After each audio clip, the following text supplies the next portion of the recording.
yali yeeyita kabaka wa TikTok agonze olwaleero aleeteddwa mu Koti wano ey'oku Buganda Road maaso ne gamusobako n'akanula n'atangalijja anti ng'ebigambo bimusobyedde ng'anoonya amweyimirira ng'abuze nga bamugamba baane bakweyimirira nti weebali nga baliwa nga tewali n'omu avaayo nti nno akamweyimirire wavuddeyo omuntu omu gwayogeddeko naye n'amugamba siina ndagamuntu kabaka wa ku TikTok eyo munange ebigambo ne bimusobera n'atandika kwetonda tibannange bansonyiwe nazza omusango munene siriddamu byonna bye nakola ngenda kubisimuulayo saalagala kulumya muntu naye nnina emyoyo egintemba gye gyankozesa ensobi kati simanyi oba bw'anaateebwa emyoyo tegiddemu ne gimutemba n'addamu n'akola ensobi yeemu kale omusajja wattu alaze nti naali innocent nti yaboneredde era n'alumiriza emyoyo egyo egimulinnya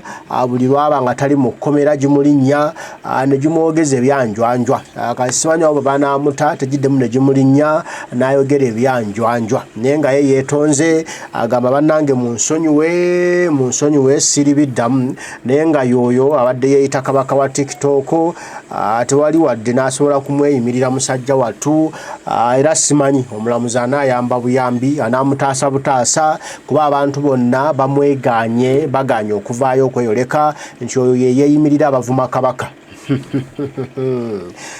kibi nnyo ddala naye nga byayogera alinga gwe bakookinzeemu nti yogera bw'oti yogera bino na bino naye musajja wattu tumusabire ebigambo si birungi gy'ali bamusaze empalaata nze yensanyudde bulijjo alina akalevu naye maama abasajja bawalakasa omwana wa munnaabwe ne bamuleka nga tebamuwadde wadde n'ekitiibwa kimugwanidde nga ye kabaka wa TikTok kale olwaleero nno lwe lunaku lwasoose okulabikako okuva lwe yakwatibwa twadde tuwulira byowulire tulaba akafaananyi kamu akatambula nga situmanyi ddala bituufu bigenda mu maaso era nze mbadde nninza okulaba oba ddala naye bamutulugunya nga abannupu bebakwata bebatulugunya bebakuba obukongovule bebajjamu enjala naye so obuvuma kabaka tebakutulugunya abavuma Museveni bebatulugunya double standards soka owulire ebibadde mu Koti obyerabireko naawe.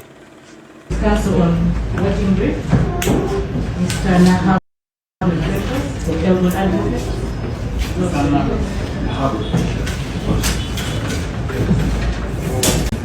Is on voting brief. The many complainants. Which one?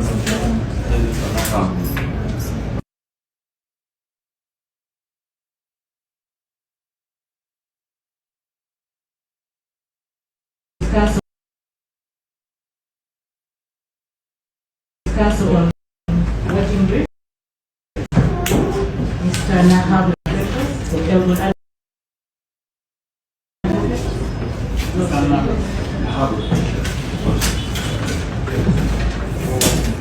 Is on voting brief. The many complainants. Which one?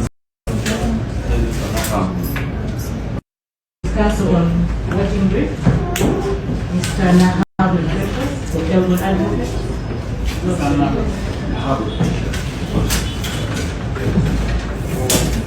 Is on voting brief. The many complainants. Which one? Discuss on voting brief. Abantu bangi abavunaana kabaka wa TikTok era nga emisango egyamuggulwako mingi naye asobeddwa ye kennyini bw'atuuse okufuna abamweyimirira babulidde ddala nga tewali n'omu amweyimirira nga buli omu agamba tetujja kumweyimirira.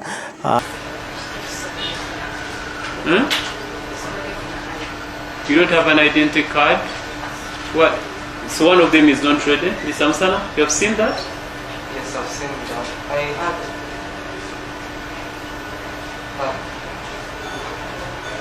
I had another person that was reading. So can we conclude, Mr. Musana, that you don't have sureties in this court today? I have sureties, but they did carry the IDs. I'm so sorry. So they are not ready to stand for you today? They are ready. Which date?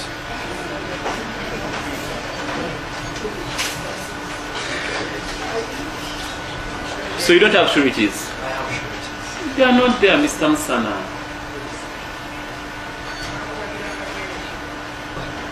Are they there? I would like to look for your forgiveness as I have psychological problems.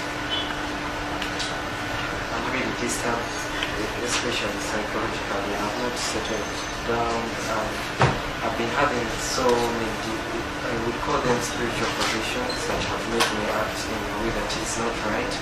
But I am a very respectable young man and I promise... That's not part of the... You're not writing that. I'm not writing, I'm just saying that there's no shoot, that the shooters have not come with education. I promise to delete all the publications I made and to ask for forgiveness.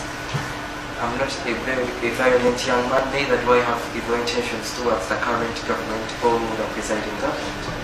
I respect each and everybody in their authority, and I promise to delete all the publications and stop with immediate effect. If caught again publishing such content on social media, I would plead guilty. But I didn't have any knowledge of me promoting a crime, and I don't have any hate speech. Rather than I was trying to put out the things that I saw as unfair in society. I'm sorry if they came out not right, but I'm not a harmful person and I don't have any counts of violence, neither do I have counts of hate speech. Mr. Musana, since your shooters have no identifications, they are deemed not to be present in this court. So you are remanded until the 7th of March 2024 when you reappear in this court for mention of your case.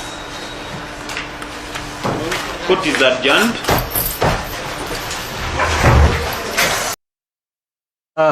Bwatyo kabaka wa TikTok plesa Bamweyimilira bwe bawuliddwa okubanga bazze ne ID wadde ebbaluwa z'ekyalo za LC omusajja wattu ne bamuzaayo paka 17 paka 17 ogwokusatu 7 paka nga 7 ogwokusatu paka ogwokusatu lwajja okudda ate balabe banaafuna Bamweyimilira. So baba yaba Bamweyimirira mugende mweyimirire omuntu wammwe muleme okumulekayo wadde yakola ensobi naye mabuuso oyo wanyiga kale ate bwabanga ategedde nti yakola ensobi kirungi abagamba nti omuntu bwe yeenenya nga asonyiibwa aye naye bwabanga yeenenyeza asonyiibwe ate abagambye nti alinako emyoyo egimutawaanya egimulinnye obwongo negimukozesa obukyamu. So bwabanga bamusibye ebyokuvuma ayisa basajja kabaka wa Buganda yeetonze beene omusajjawo yeetonze musana asaba kisonyiwo bamusonyiwe agambye tali biddamu. Kati ffe tuleme okubeera nga ate General Museveni ebyakola n'atulugunya abaana ba banne n'abasiba emyaka n'emyaka nga tebawoza ate nga tebasonyiibwa n'abatwala ng'ebyonziira. Kati tuve tumufaanana kuba kye baagala okukwasaganya nti tumufaanane n'obwakabaka baffe bononeke. So nsaba asonyiibwe bonna bali mu nteekateeka ezino. Katikkiro Charles Peter Mayiga omusajja tumusonyiwe asobya era akitegedde nti yakola ensobi ate bagamba nti omuntu bw'abanga yeenenyezza asonyiibwenga. Kati yeenenyeza tumusonyiwe byonna ebyamusobako yasonyiibwe yadde wakola ensobi yakola by'okuvula kabaka waffe naye asonyiibwe. Waliwo abatukoze ebisinga ebyo, waliwo ate abatta kabaka nga tukyalya nabo olwaleero abe baatuma abaali mu lukwe nga bakyaliwo leero nga be batta kabaka waffe Edward Muteesa bakyaliwo naye nga baamutta tewakye twali tubakoze. Waliwo abatta abantu baffe abantu ba Buganda babatta n'abamalawo ababbye ettaka lya Buganda nga tubamanyi ababbye ebyobugagga bya Buganda nga tubamanyi twaki twali tubakoze. So katono eyavuma obuvumi tumusonyiwe nga tusonyiye bali ebinkekenke bali abali mu kono ne bwakabaka ffe babusaanyaawo nga bo bakola physically kumalawo property za bwakabaka kuba kabaka tusobola kustandinga watali property olwabo tubasonyiwa. Nono tumusonyiwe nsabe busabi nsabe kinima ate batwala bubi naye tumusonyiwe kuba naye asabye ekisonyiwo naye nga byebyo ebya pressure muganda waffe Bamweyimirira omukyala teyaze nandaga muntu ate abazzewo nga ba TikTok beeraze naye nsaba aba TikToker amule kulowooza nti muli ba kitalo munnammwe babanga yakola ensobi nammwe wandde muyinza okugwa mu nsobi mubaddewo nanono simanyi ekita president waba TikTok ndabye abaddewo naye ne mugana okweyimirira munnammwe kuba mulowooza nti nomwe muli wala nnyo n'okukwatibwa nammwe kisobatwako one time nga tewali abeeyimirira so mulabe kulowooza nno muli ba kitalo mweyimirira ŋŋanenga wadde munnammwe yakola ensobi musooke mumugje mannyo g'empisi then mumubuulirire naye munnaye wakola bubi kino tekyali tekigwanidde tokiddangamu then bw'ali kiddamu olwo mumuleke mugambe gwoli kyana kya mbuyaga genda ne mbuyaga twakuyamba oli twakutaasa ntukubuya tewawulira naye kati wabanga gwe mubadde gusoose mwandi mubeereddewo kubena ensi yakubeera ŋŋanawo mbeererawo nkubeererewo bombeerawo leero ate nange nkyanyiza okukubeererawo so muyinza omwetaaga one day kuba ati ye bamusibyemu takyabitya asuzeeyo abaddeyo takyabitya manye okubeera bwolibeera muba tokyabityawo nga ffe twagabeerabeeramu dda tetugatya naye takyabitya naye kati mwaba nagenda mugatya one day kiyinza obatuukako nga mwetaaga naye okubeeyimirira naye n'alema sona mwali ne muddayo so mwebeererengawo ensabye naye nga banna balina obuyinza mu kusonyiwa mumusonyiwe omulenzi yeenenyezza mumusonyiwe byansi byakuleka byonna tubirekawo ne tugenda emagome gye tutambuza emigongo ng'obwato nga tufuuse nothing kyalina mugaso mu duniya so tumusonyiwe ate naye asobola okuwezawo obulamu obwasigaza ku nsabireko happy tomanya biki bibeerawo mu nsi tomanya kyaliba tomanya kikinajja enkya wamala okwetonda kale mbaagala nnyo mwenna abaliko mwebali kubeerako wensobeza mu nsonyiwe naye ak'obuntu kabeeremu obuntu butonde bwaffe kabeeremu muganda waffe sikyalina kyamukolera obanga olina akabebiko ne gakwonolera tokatuga okayonja n'oddamu n'okalera pressure bebi waffe yayonoona kati tumuyonje buyonja tuddemu tumulere aye tumubulire abwalina okutambuza obulamu kijja kutuyamba kuba tumwetaaga mu Uganda eno mu lutalo tulimu naddala olw'okununula eggwanga Uganda mbaagala nnyo baganda bange Omukama Katonda abankuumire batayi mweraba